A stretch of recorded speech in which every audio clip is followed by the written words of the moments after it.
Welcome to another edition of Highlander News. I'm Brooklyn. And I'm Zoe. Most of us students at VCHS have been to the Wellness Center once or twice, but what about those who haven't? Gabriel Herzog shares his experience. Last episode on Highlander News, we learned about what the Wellness Center has to offer the average student. But what about the below average student?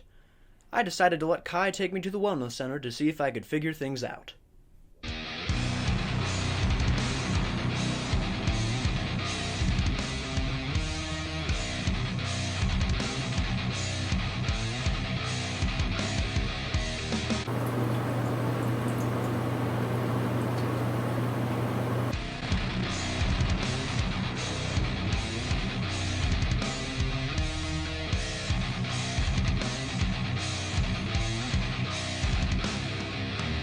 Reporting for Highlander News, this is Gabriel Herzog.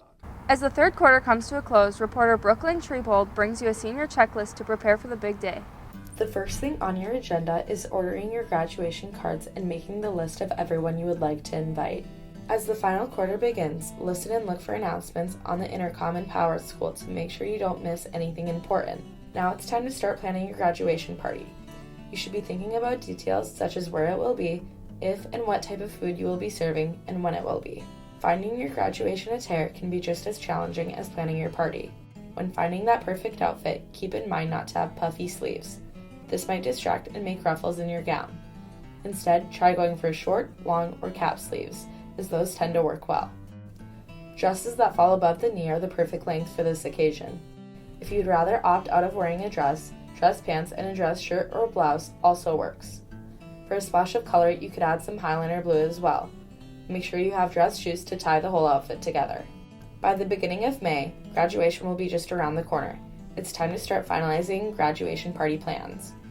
It's time to dig into some old photos, awards, and mementos you would like to showcase at your graduation party. After you have the perfect outfit, in late April and early May, it's time to pick up your cap and gown to tie it all together.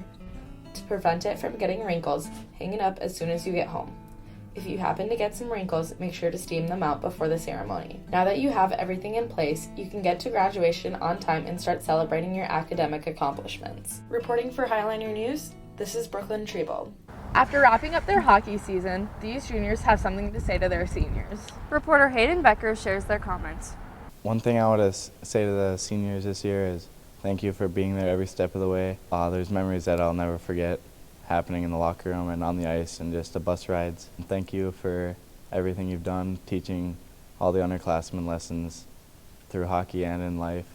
Each of you guys' characters will keep going in life, and I'm excited to see what you guys accomplish later on in life. If any of you continue to play hockey or get a job or college, I'm just grateful for every single one of you, every moment that I've had with you, and I'll cherish it forever. I'd definitely like to thank the seniors for all the great leadership they've shown this season, and that this season was definitely one to remember. We were WDA champs, placed 5th at state. I know it's not how we wanted to finish, but it's still something to look forward to, and I'm definitely excited to see what these seniors accomplish in the future.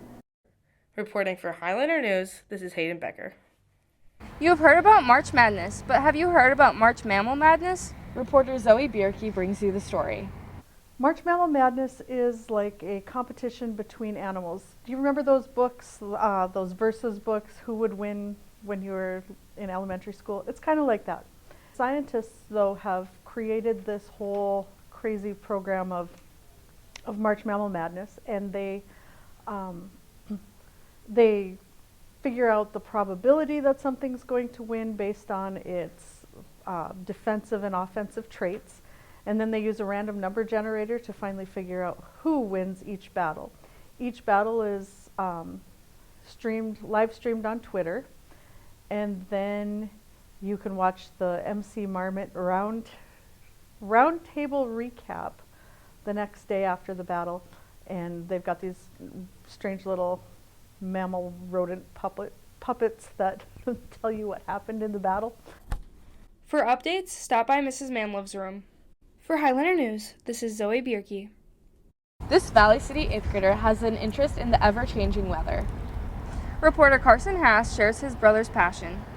I get my weather info from just weather models that meteorologists put data into supercomputers, and they simulate models that are like the global forecast system used all around the world, and some people do it for just small regions, and that's just where I get my info from, and I use them on a daily basis. The reason why I started weather is just because I'm really passionate about it, and because I just love doing it, and the people coming up to me in the hallway and saying, "Carter, when's the next storm? Carter, am I going to make it to my basketball game?" I love hearing that, and it's really fun. I often upload stuff to my channel quite a bit, about 3 times a week I try to, just because of how many storms there are, and just because it's really snowy and cold in North Dakota. I started weather in about 2014 on Facebook, and my mom just uploaded videos of me being little and reporting on weather, and the name was Carter News Live.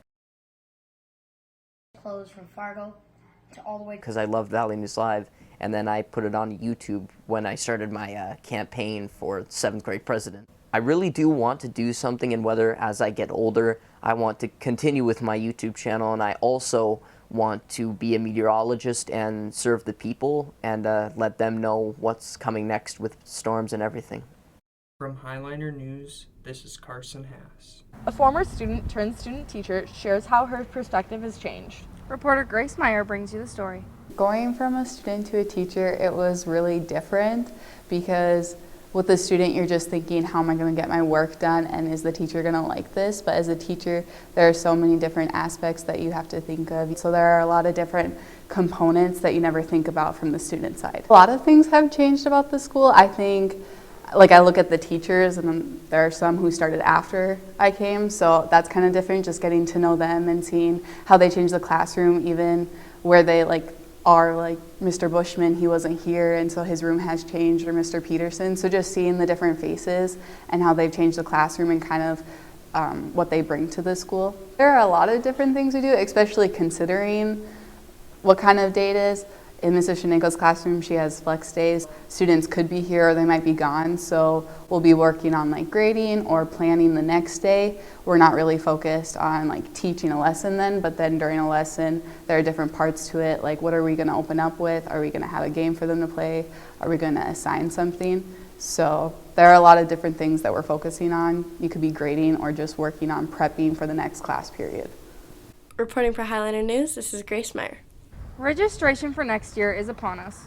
Reporter Gabe Herzog talks to Mrs. Kruger about what classes are being offered. We have a photography animation class.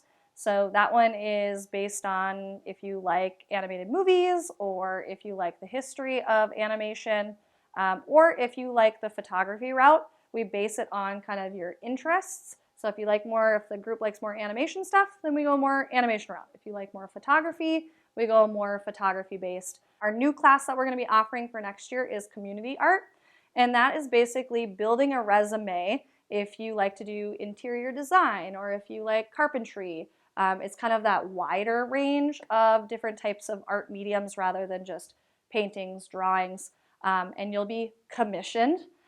You'll pitch different ideas if you want to do a mural in the school or if you want to do something in the community, as well as we have our art 1 through 4, and those are just more of your traditional style art classes. Everybody isn't doing the same thing. Everybody isn't making 40 apples.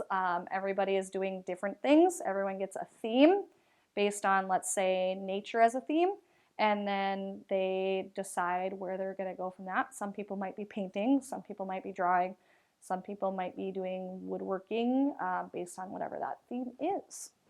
I've been in art since 7th grade. You have an option to express yourself however way you want. You get a theme to do what you want, and it's just fun. No other classes are like it. Well, I took art because I used to always be into art and just really enjoyed it. Reporting for Highliner News, this is Gabriel Herzog. A new foreign exchange student joined us for the second semester. Amelia Meester brings you the story. A new foreign exchange student, Maxima Corcadillos, has been around our school for about a month now. Well, I'm from Austria. From Vienna, the capital city. When coming to the U.S., she had to leave some people behind. So I have a brother, a younger brother, he's 14, a dog, and my 2 parents. Not only did she leave her family behind, but her national team for this unique sport. I play field hockey. Although she is so far away from home, she has found things she enjoys in the U.S. I like friendly people and the food. But why would she want to leave her beautiful city and her friends to come here? I wanted to do an exchange year, an exchange semester, and yeah, learn new things. I wanted to learn something about culture here and about the food and just like experience something. For Highliner News, this is Amelia Meester. Kids say the darndest things. Let's listen to a few elementary kids share their jokes. Why did the second grader eat her homework? Because the teacher said it was a piece of cake. What are bees' favorite cereal? Honeycombs. Why did the chemistry teacher stop telling jokes? She never got a reaction. Why did the apple go to gym class? To work on its core. For Highliner News, this is Stephanie Hopper. Thank you for joining us for this edition of Highliner News. I'm Brooklyn. And I'm Zoe.